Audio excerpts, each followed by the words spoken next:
みたらしは2025年12月27日に虹の橋へと旅立ちました。私たち夫婦自身の心の整理のため、そしていつも見守ってくださる視聴者さんと一緒に振り返るために、みたらしの思い出、ひいてはもふもふペットカフェの歩みをまとめました。昔の編集のまま残している動画もありますが、それも当時の空気として楽しんでいただければ幸いです。それではご覧ください。プレゼント先生。よし、7番にするね。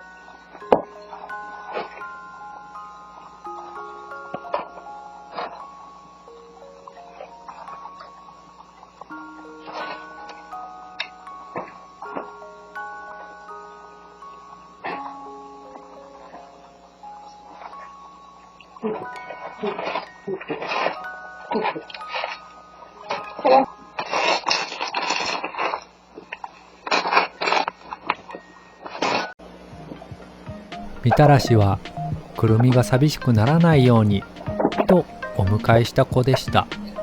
当時のみたらしは怖がりなのにとても活発で、よく泣いて気持ちを伝えてくれる子でもありました。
このシーンが世界的に広まり、みたらしの名前が一気に知られるきっかけとなった鳴き声でした。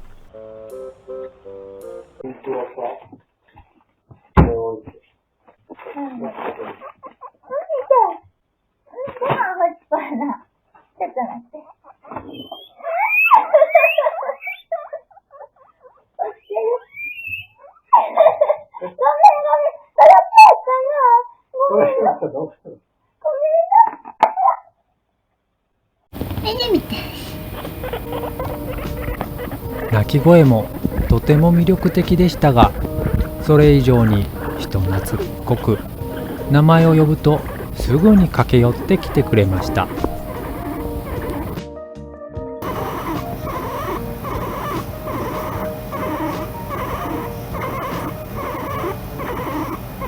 餌皿におもちゃが入ってる。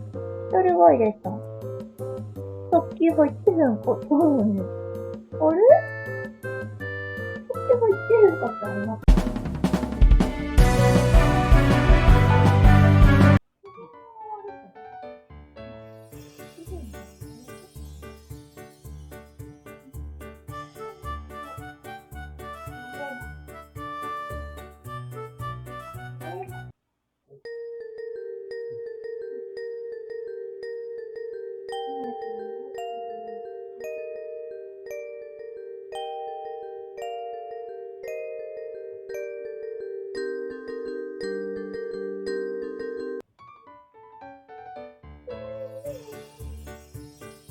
この動画のようにいろいろないたずらをしながらみたらしはいつもムードメーカーのような存在でした。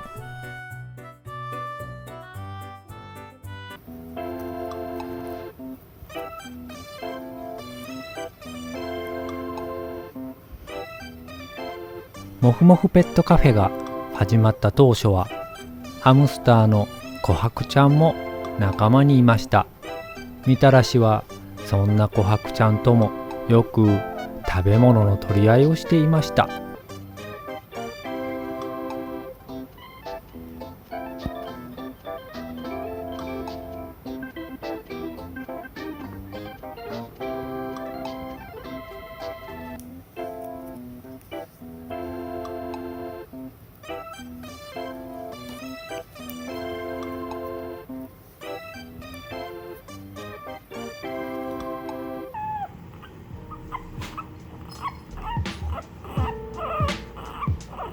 そんなみたらしに初めての年下の仲間が生まれました。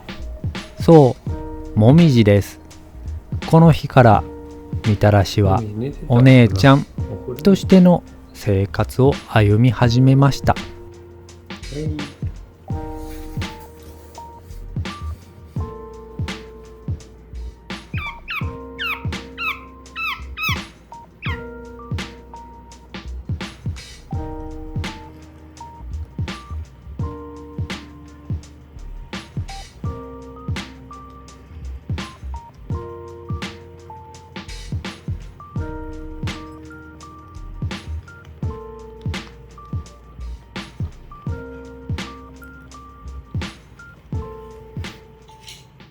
かわいい。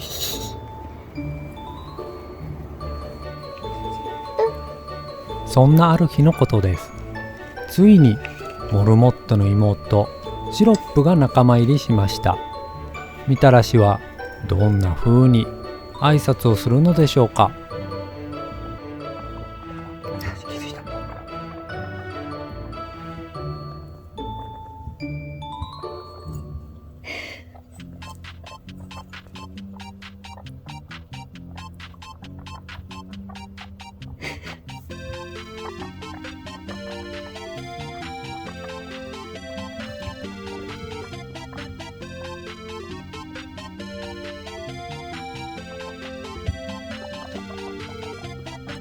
こんジャンプした。そうです。みたらしの挨拶はお尻の匂いを嗅ぐこと。シロップがどんな子なのかじっくり確認しているようでした。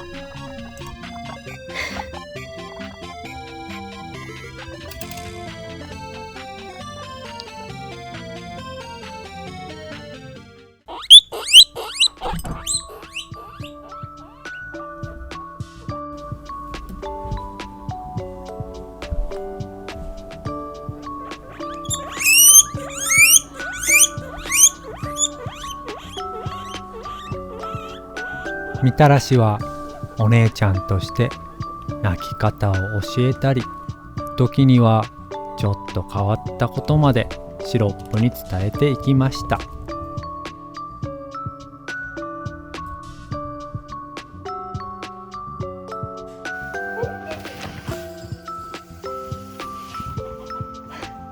先頭はみたらしや。あれ春けよ。春来い。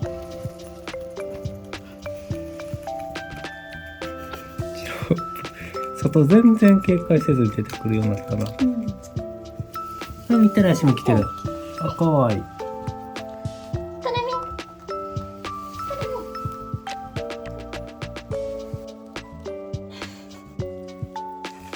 元気いっぱいのみたらしとシロップ、身長でお姉ちゃん気質のくるみ、この頃のモルモット3匹とチンチラファミリーが揃ってもふもふペットカフェの土台が出来上がったように感じます。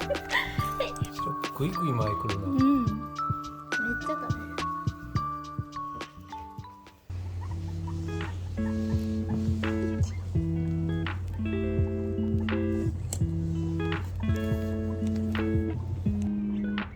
プティは飼い主の一目惚れで仲間入りしました。みたらしはまたお尻の匂いを確認しに行くのでしょうか。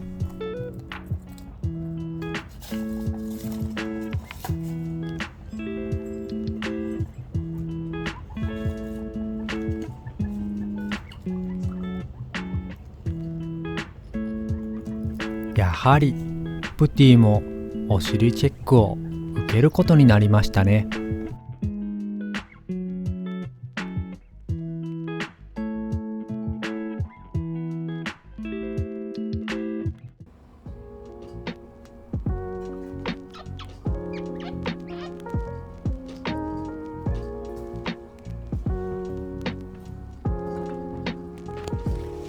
大福とぼたもち、ホタルにキキョウ、あずきが2回出産し4匹のチンチラが生まれ、飼い主もそしてみたらしも毎日てんやわんやになってしまいます。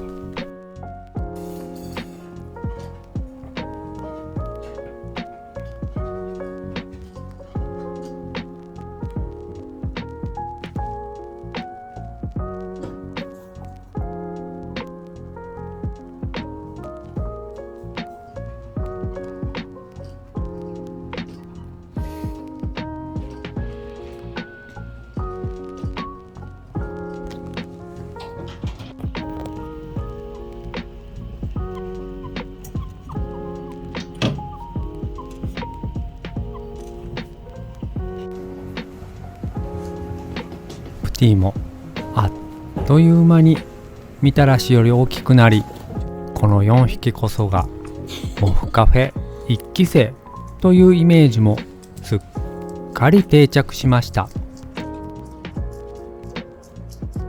うち。かわいい。はい。そんなある日のことです。みたらしがチモシーで目をこすってしまい、小さな傷ができてしまいました。すぐに病院で診察を受け、みたらしは無事に回復しました。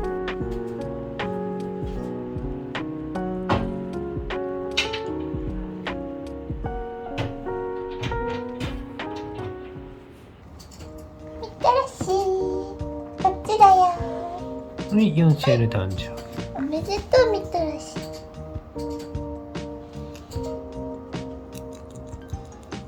気づいた。みたらしだけ気づいたね。すごいね、みたらし。ちゃんと4って人参で書いてる。この映像はみたらしが4歳の誕生日を迎えた日のものです。いつものようにお気に入りの食べ物はしっかりお持ち帰り。この日は数字の4に切り抜いた人参を独り占めしていました。プテ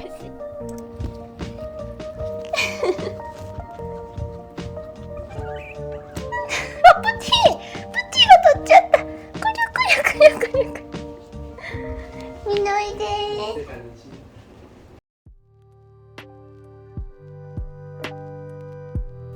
ーす。そして突然の別れがやってきました。ある日、くるみお姉ちゃんが力なくもいもい泣いて嫁ちゃんを呼び出しました。駆け寄った嫁ちゃんが抱きかかえると、くるみはその腕の中で静かに息を引き取りました。くるみがいなくなった刑事はどこか寂しく感じます。みたらしも大好きなくるみお姉ちゃんがいなくなって少し元気がないように見えます。はい、みんなと仲良くできるかな。はい。そんなみたらしにすぐ新しい家族ができました。ティラミスです。恒例のお尻の匂いチェックでまずはご挨拶。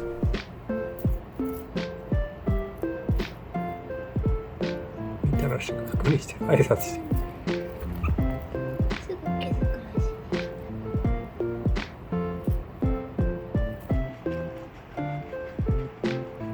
これからみたらしは一番年上のモルモットとしてみんなを引っ張っていく存在になります。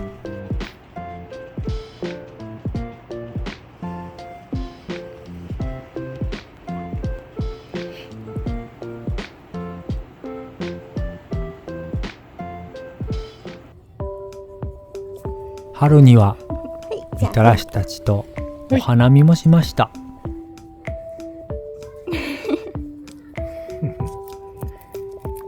わあ。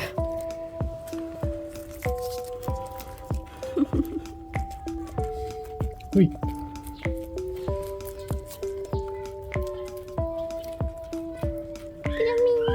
ちなみに食べてる。食べてるの。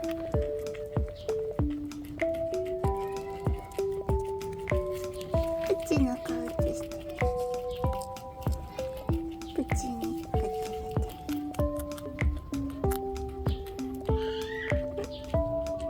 手で渡してあげて、ああ、はいはい。顔上げてほしい。あ、顔上げるの。いいプチ。はい、あげよう。かわいい。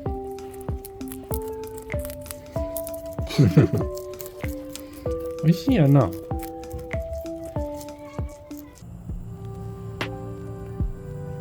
モルモット4姉妹は毎日楽しく暮らしていましたが、ある日プティが急に肺炎になってしまいました。治療を続けた結果、なんとか完治することができ、モルモット姉妹も私たち夫婦もほっと一安心しました。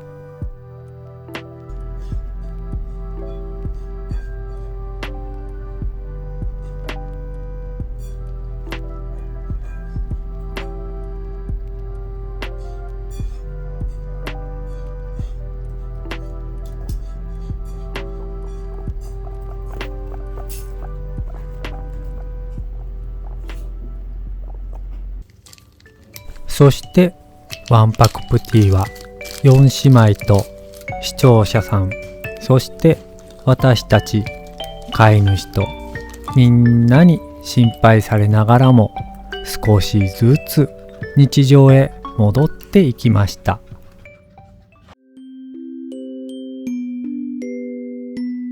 そんなある日のこと、プティはいつものように夜中にケージから隠れ家へ遊びに向かいました。そしてカメラに一度だけ視線を送った後、そのまま虹の端へと旅立ってしまいました。今でも真意はわからず、とても悲しい出来事でした。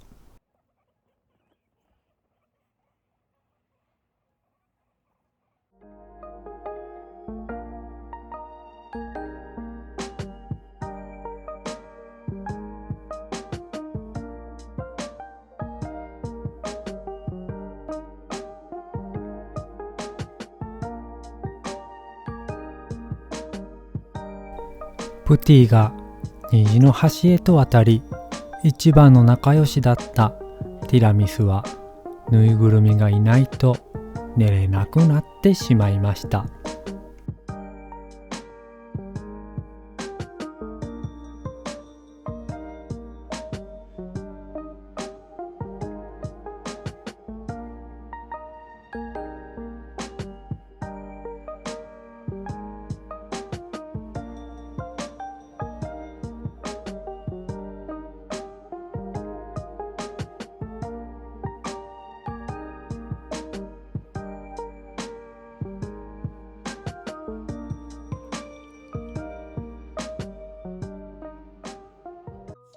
スフレちゃん。スフレ泣くの？挨拶してる。いろいろ考えた結果、スフレをお迎えすることにしました。そしてまたみたらしのお尻チェックが始まるのでした。こらへんなみたらし。プッティが生き返ったと思ったんじゃん。なんか嬉しそう動きがすごい。なあ。スフレも嬉しそう、めっちゃ。のママやと思ってるみたいしなかった。そうかくるくるくるくるかわいい。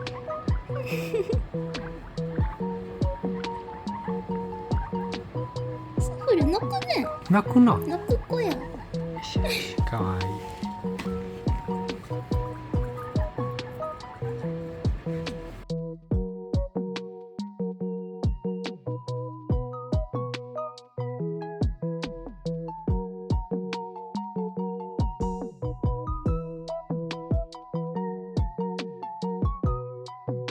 スフレは怖がりなので小さな小屋を用意しましたが、みたらしにはそんなことはお構いなしでした。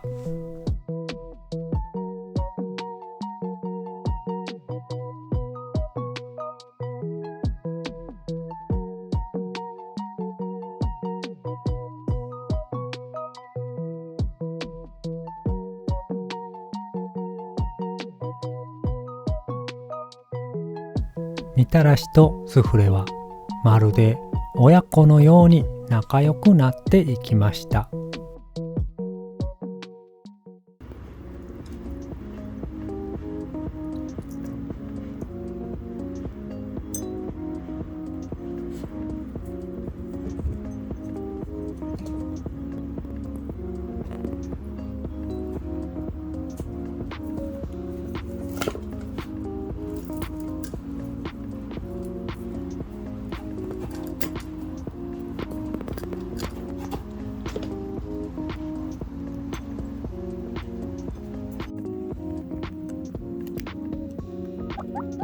スフレが大きくなった頃、今度はレーチェが仲間入りしました。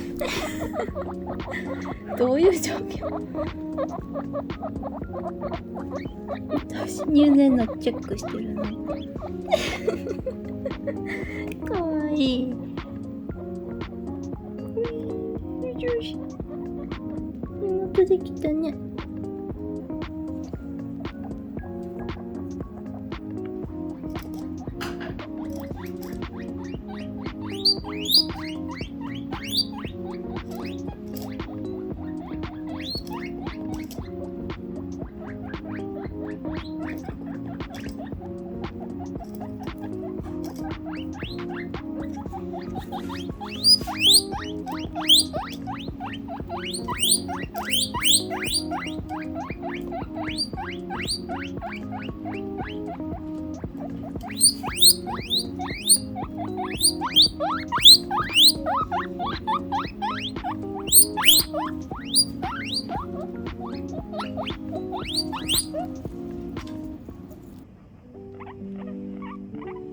みたらしは5歳になり、モルモットとしては高齢になりました。これまで元気だったみたらしにもついに大きな病気が見つかります。子宮に良性ではありますが、腫瘍ができてしまったのです。大きな手術が必要で、とても迷いましたが、私たちは手術に踏み切りました。手術は無事に成功しましたが、みたらしはしばらくの間とても弱ってしまいました。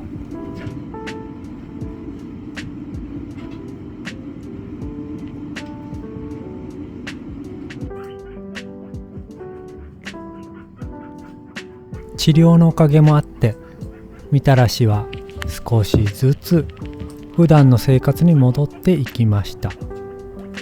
大きな手術の後も元気に大きな声で泣き、私たちも思わずびっくりしました。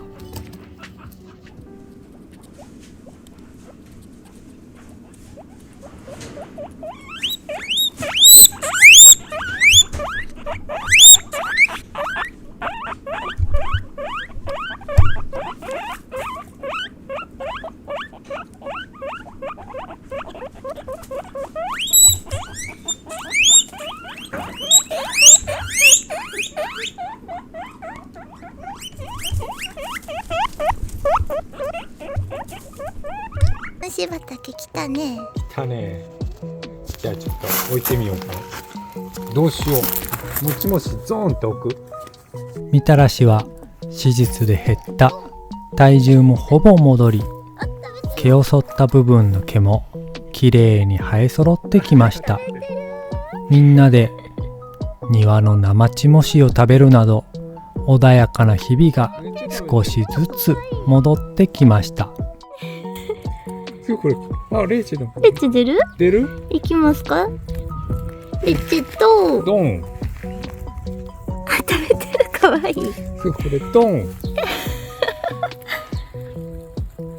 かわいい。めっちゃ食べてる。めっちゃ食べてる。迷いなく食べ始めたね。ねえ。美味しい。すごい。ちょっと遠目からを取ってよ。あ、俺影なの。あ、レッチ。レッチ捕まえて。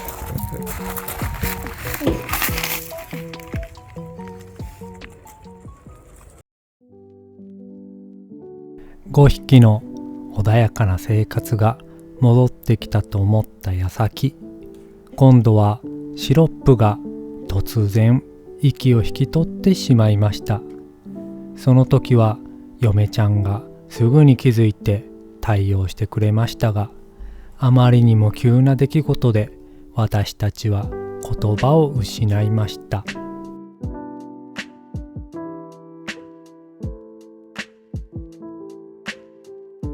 シロップがいなくなり、ケージは少し寂しくなりました。みたらしも年齢のせいか、柔らかいチモシーを好むようになっていきました。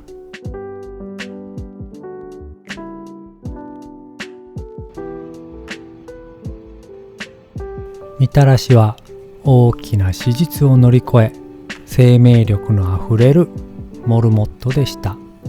まだまだみたらしなら長生きをしてくれる、そう信じていました。しかし急激に食欲が落ちてしまい、私たちは治療を始めることにしました。みたらしは峠と思われる夜を何度も乗り越え、数日間私たちにお別れの時間を作ってくれました。そして冒頭でお伝えした2025年12月27日、嫁ちゃんと旦那が見守る中、みたらしは虹の橋へと旅立ちました。視聴者さんにも愛された、まさにスーパーモルモットでした。飼い主である私たち自身の心の整理のためにも、みたらしのこれまでを動画にまとめてみました。視聴者さんにもたくさんめでていただき、みたらしもきっと幸せだったと思います。この動画の最後はみたらしの元気な鳴き声で締めくくりたいと思います。